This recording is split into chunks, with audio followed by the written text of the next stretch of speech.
Et à 7h20 sur Europe 1, Jacques Serret, c'est l'heure de l'édito éco avec Olivier Babot. Bonjour Olivier. Bonjour Jacques, bonjour Anissa, bonjour à tous. Bonjour Olivier. Olivier, ce matin, vous nous parlez du transport aérien pour dénoncer le masochisme français.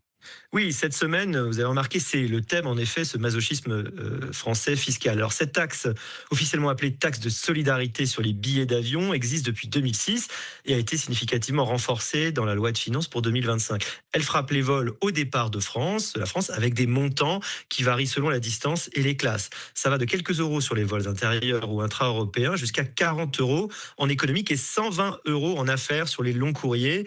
Dans le milieu aérien, on connaît mieux cette taxe sous le nom de taxe Air France. D'ailleurs, pourquoi ce terme de taxe Air France ? Parce qu'elle désavantage explicitement les opérateurs présents sur le territoire français par rapport aux hubs européens sans taxe ou à fiscalité plus favorable. Par exemple, Amsterdam, Francfort ou Madrid captent davantage de trafic long courrier, notamment transatlantique, parce que leurs systèmes fiscaux sont plus prévisibles et plus légers sur le billet aérien. Des effets chiffrés sur le trafic, Olivier ? Oui, depuis le triplement de la taxe en 2025, plusieurs indicateurs montrent un ralentissement du trafic domestique en France. Plus 2,9% de croissance du trafic ici, contre 4,2% en moyenne en Europe. Et dans les faits, certaines compagnies réagissent. La low-cost Ryanair a réduit de 13% sa capacité en France pour l'hiver 2025-2026, soit environ 750 000 sièges supprimés, invoquant explicitement la fiscalité comme facteur clé de ce retrait. Et l'économie française, elle y gagne quoi ? Sur le papier, l'État espère près d'1 milliard d'euros par an grâce à cette taxe renforcée. Mais sur le terrain, on perd emploi, connectivité, recettes touristiques, attractivité territoriale.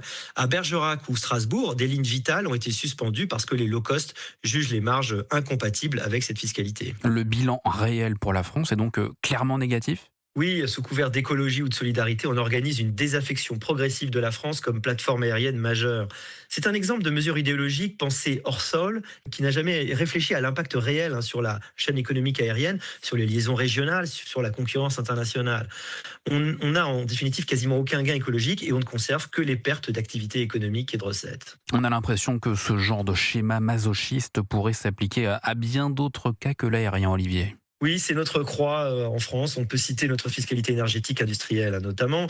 On adore les mesures clinquantes dont les conséquences ne sont jamais pensées. On aime faire étalage de pseudo-vertus, soit par ignorance, soit par stupidité, soit par cynisme. Et les trois, malheureusement, ne sont pas incompatibles. Ceux qui les votent pensent aux gains médiatiques sur le moment, sans prendre en compte les conséquences et l'intérêt réel de la France. L'édito éco signé Olivier Babot sur Europe 1. Très bonne journée à vous, Olivier.